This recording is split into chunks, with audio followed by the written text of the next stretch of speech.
আসসালামু আলাইকুম। আজকের পর্বে করে দেখাবো সাবুদানার পায়েস। আর সাবুদানার পায়েসটা এতটা টেস্টি, যারা এখনও এই সাবুদানার পায়েসটা খাননি আশা করি একবার খেয়ে দেখবেন। এতটা লোভনীয় হয়, একবার খেলে বারবার খেতে মন চাইব। এমন একটা লোভনীয় পায়েস, অনেক মজার একটা পায়েস। আশা করি রেসিপিটা আপনাদের কাছে ভালো লাগবে। খুব অল্প উপকরণ দিয়ে বানিয়ে দেখাবো।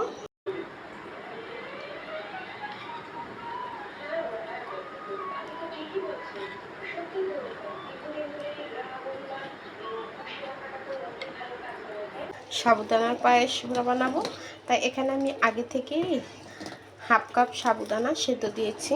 সেদ্ধ করে দিলে সাবুদানাটা কিন্তু ভালো হয়। পানিটা ফুটিয়ে হাফ কাপ সাবুদানা দিয়ে দিয়েছি। সাবুদানাটা প্রায় ফুটেই এসেছে।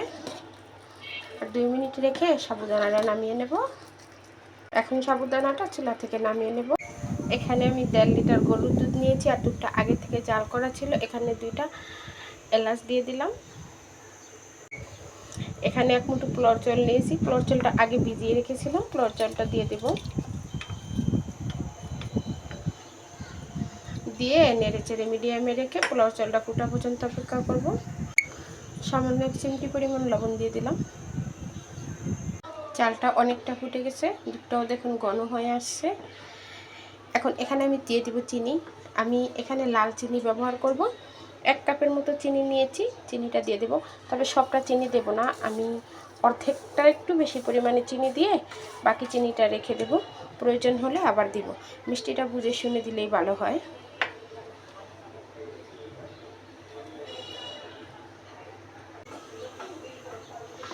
আমার 1 কাপ চিনি পুরোটাই লেগেছে, চিনিটা দিয়ে দিলাম। আপনারা যদি মিষ্টি বেশি খেতে পছন্দ করেন তাহলে বেশি দিবেন। আমার কাছে মনে হয় 1 কাপই হয়ে গেছে। এখন আগে থেকে যে সেদ্ধ করে রাখা সাবুদানা সেটা দিয়ে দিলাম।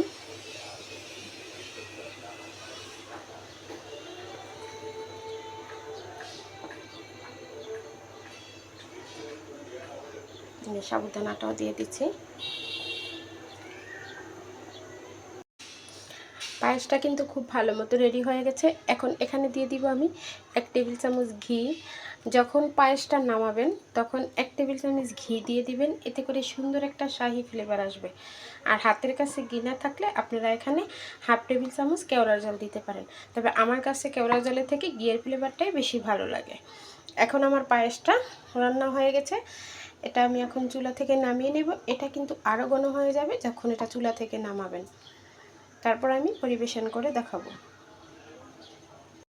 এই যে দেখুন পায়েসটা আমার রেডি হয়ে গেছে। দেখতে কতটা লোভনীয় হয়ে গেছে।